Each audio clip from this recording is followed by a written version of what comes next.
Herzlich willkommen zu dieser einführenden Videoserie, präsentiert vom Gnossischen Kulturverein Samay Lakshmi, für heute aus der Schweiz, aus der Nähe von Basel.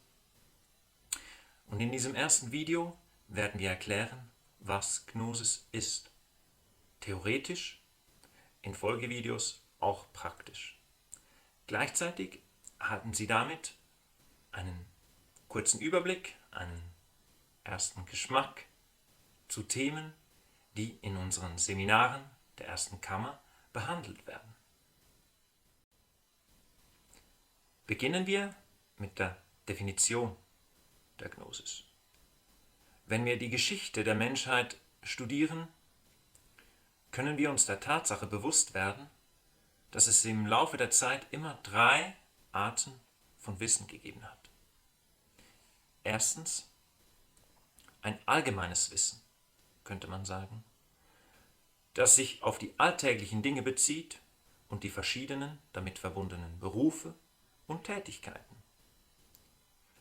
Als zweites ein intellektuelles Wissen, das wir hauptsächlich in der Schule, an Hochschulen und Universitäten, heute teilweise auch schon in Kindergärten finden.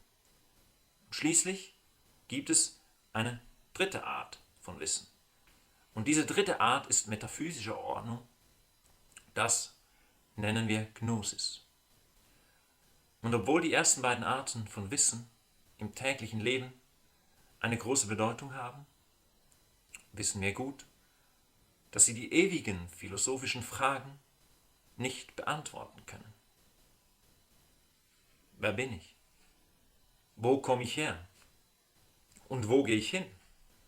Und gibt es einen Sinn in meinem Leben? Das Wort Gnosis ist griechischen Ursprungs und bedeutet höheres Wissen, Erkenntnis und/oder Weisheit. Gnosis ist globaler Natur und untersucht die Schöpfung, die ersten Prinzipien, die verborgenen Ursachen, die Funktionsweise des Universums, des Menschen, der Natur und so weiter. Gnosis versucht nicht nur, die Realität zu entdecken, sondern untersucht auch die mystische Erfahrung, die zu dieser Realität führt. Es ist das, was diesem Wissen ein metaphysisches, psychologisches und anthropologisches Gewicht verleiht. Und obwohl es in der ursprünglichen christlichen Kirche einen gnostischen Kern gegeben hat, war dies nicht die Geburtsstunde der Gnosis. Denn die Gnosis hat immer auch im Herzen aller großen Kulturen und Religionen existiert. Sie ist deshalb älter als das antike Griechenland, auch wenn der heutige Begriff Gnosis aus dieser Zeit stammt. Der Ursprung der Gnosis ist unbekannt.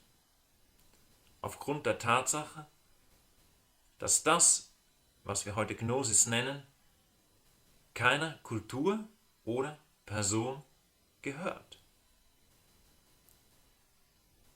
Nach unserem heutigen Verständnis besteht die Gnosis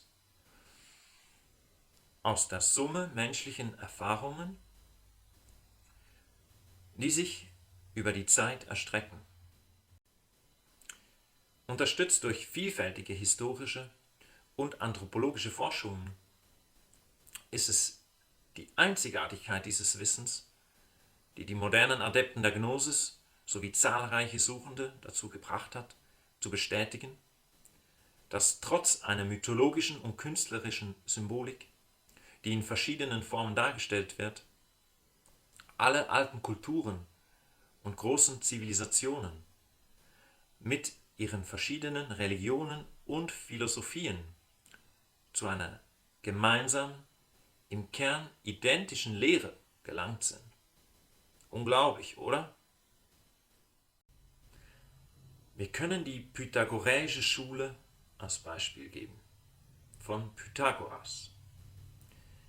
in der Mathematik, Astronomie, Philosophie, Poesie, Musik und das Gesetz der Oktaven unterrichtet wurden, als Teile eines größeren Ganzen.